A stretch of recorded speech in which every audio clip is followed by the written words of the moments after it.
Olá, alunos. Eu quero apresentar para vocês, nesta videoaula, algumas características da população da América Latina.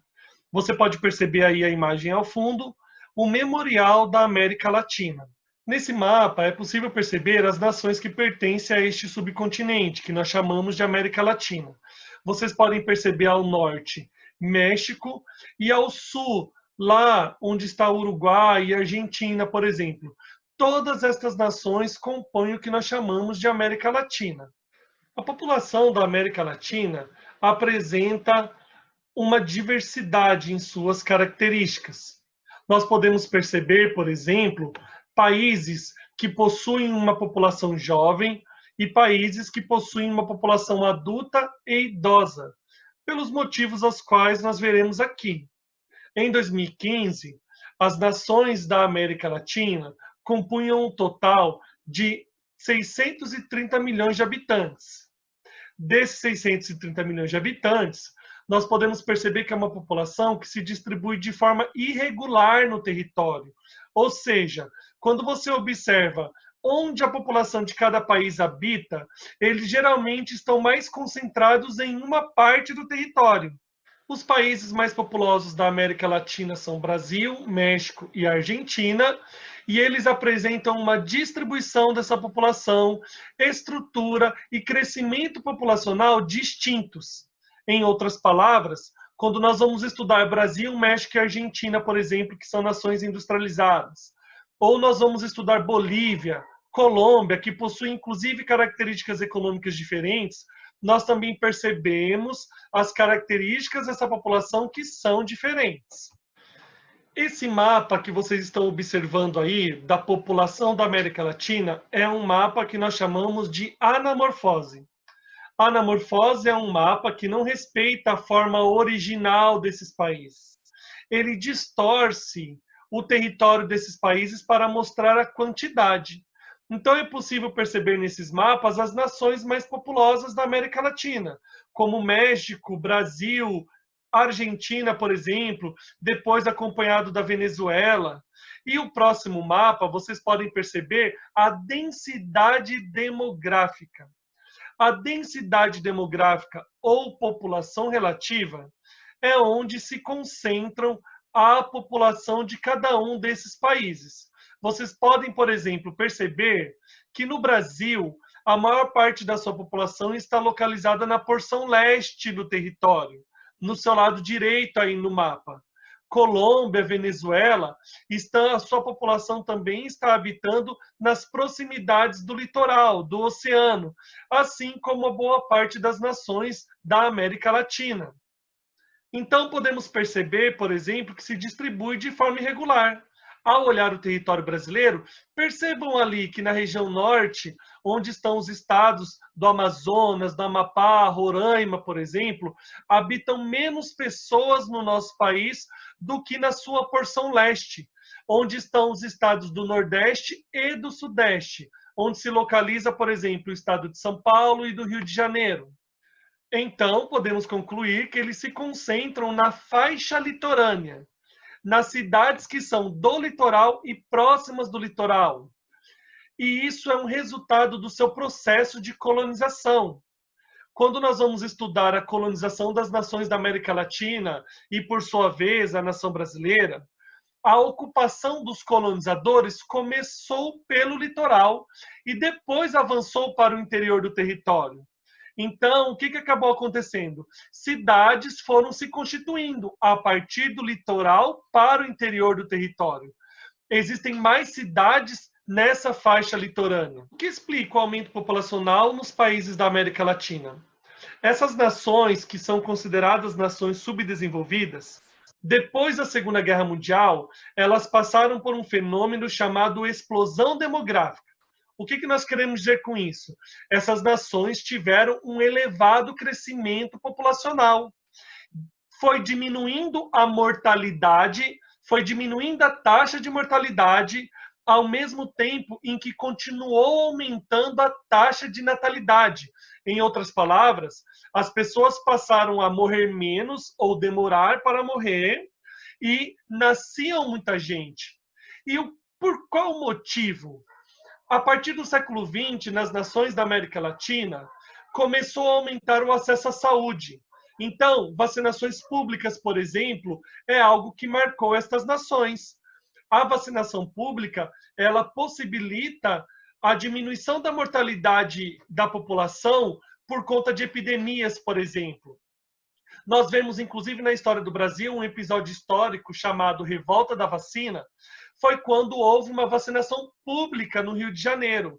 A população estava assustada, porque isso nunca tinha acontecido.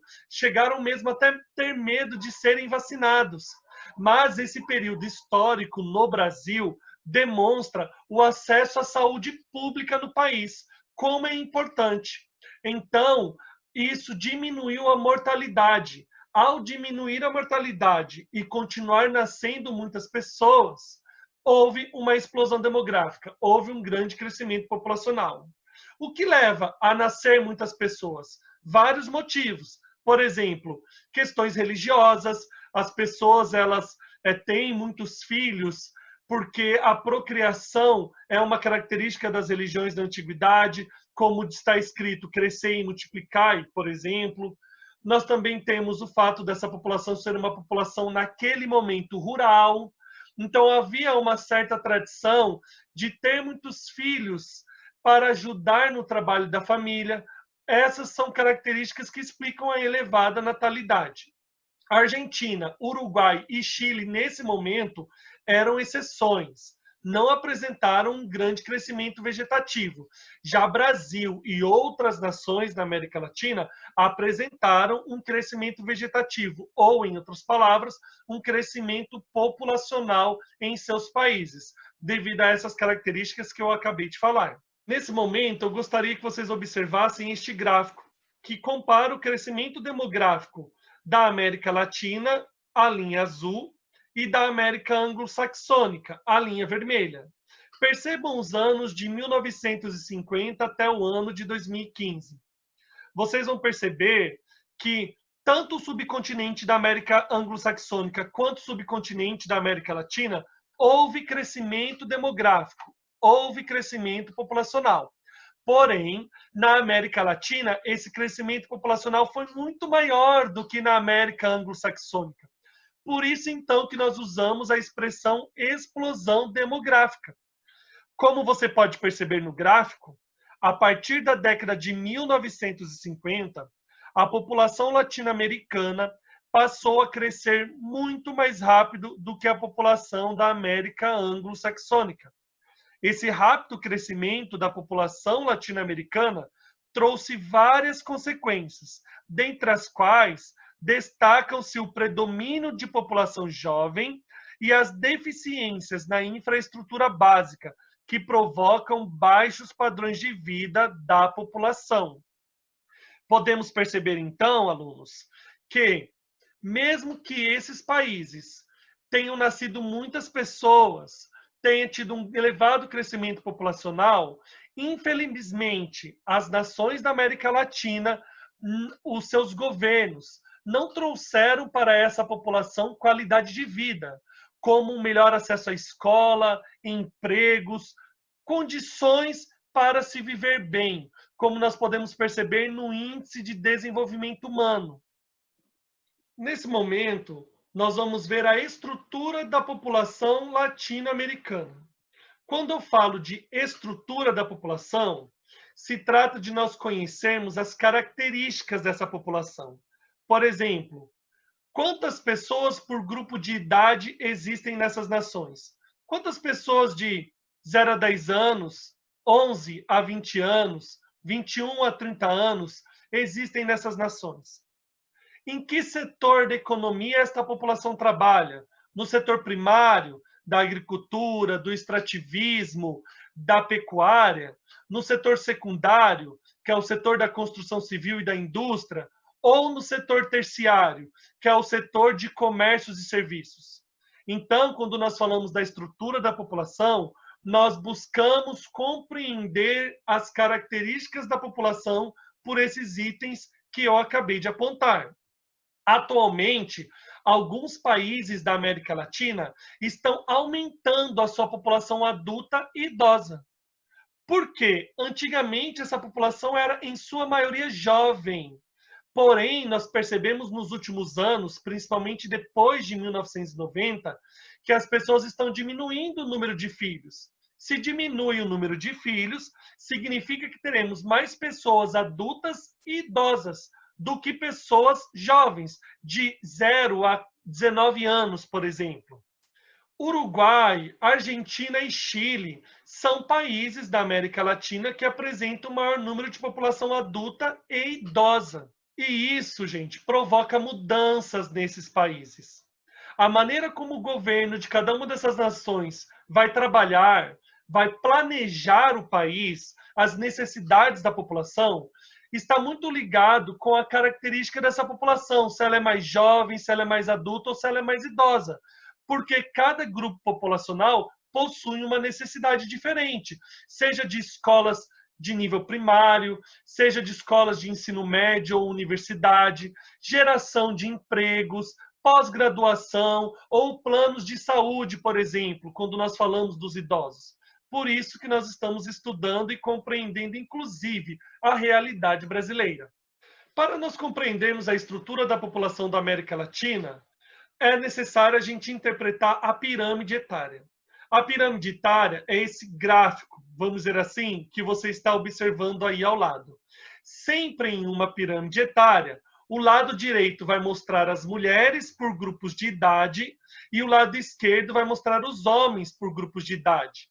A base da pirâmide etária são os mais novos, como vocês podem perceber ali, 0 a 4 anos, 5 a 9 anos, 10 a 14 anos.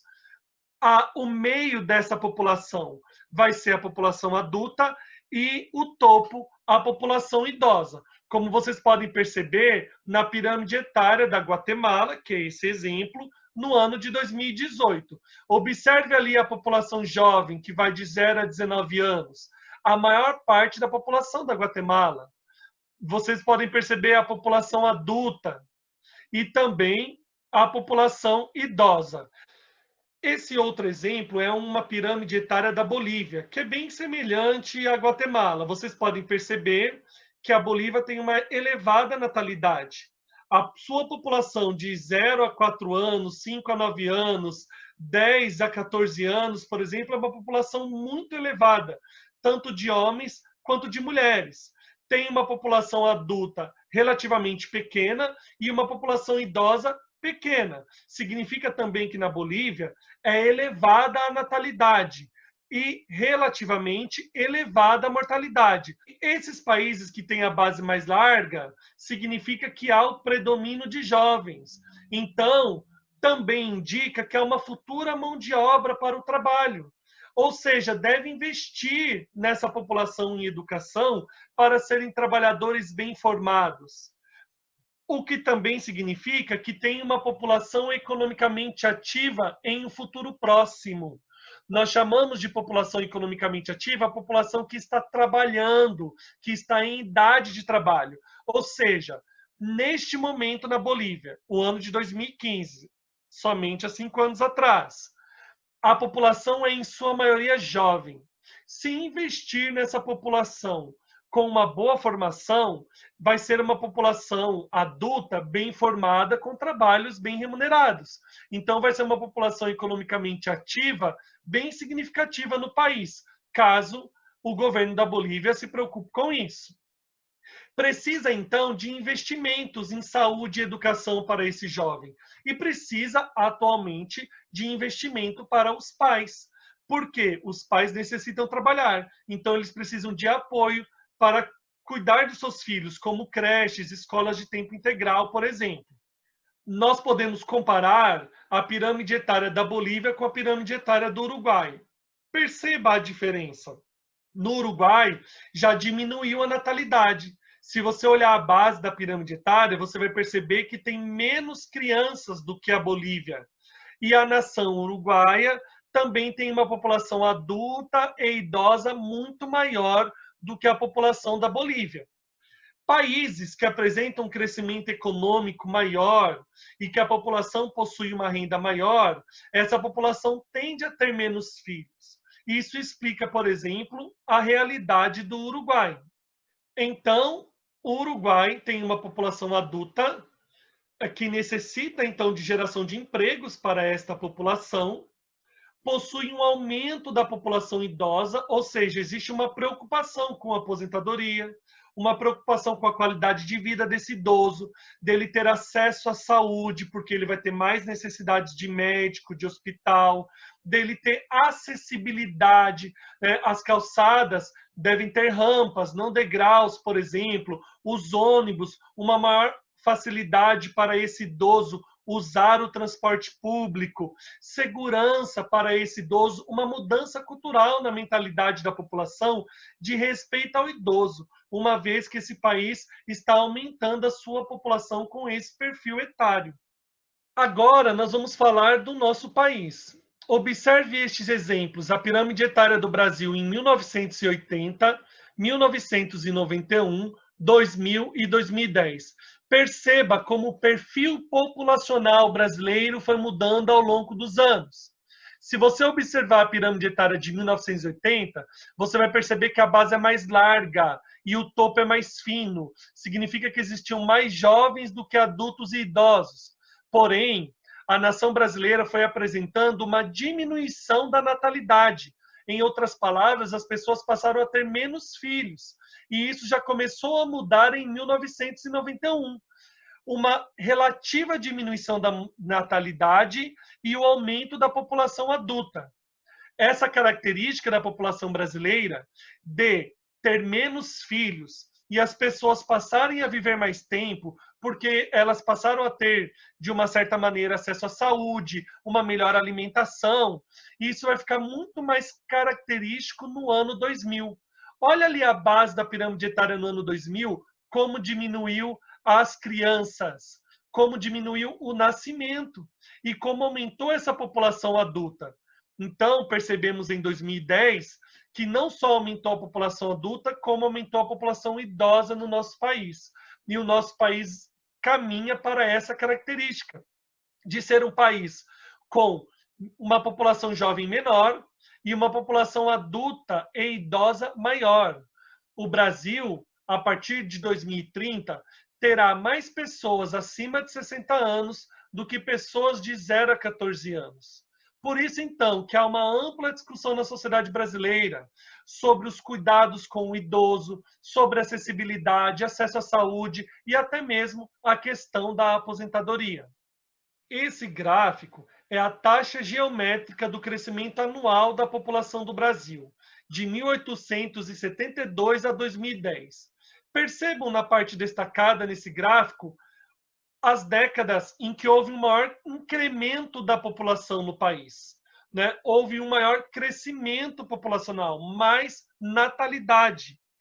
E nos anos seguintes, como diminuiu a natalidade no Brasil, evidenciando essa realidade do nosso país, as pessoas passarem a ter menos filhos. Nós podemos perceber isso, que quando nós olhamos as nossas famílias, geralmente os nossos pais, os nossos avós tinham muito mais irmãos do que nós, atualmente adultos, ou vocês alunos, percebendo as suas próprias famílias. Os seus pais têm menos filhos do que os seus avós ou bisavós tiveram. Isso significa que os brasileiros, ao longo dos anos, estão diminuindo o número de filhos, o que, por sua vez, o crescimento populacional do Brasil vai sendo menor. Para encerrarmos esta videoaula, eu gostaria que vocês observassem essa pirâmide etária elaborada pela CEPAL, que é um órgão da ONU que traz estudos sobre a América Latina e mostra em aspectos gerais a população de toda a América Latina. Vocês podem perceber aí que essa é uma pirâmide etária do ano de 2020.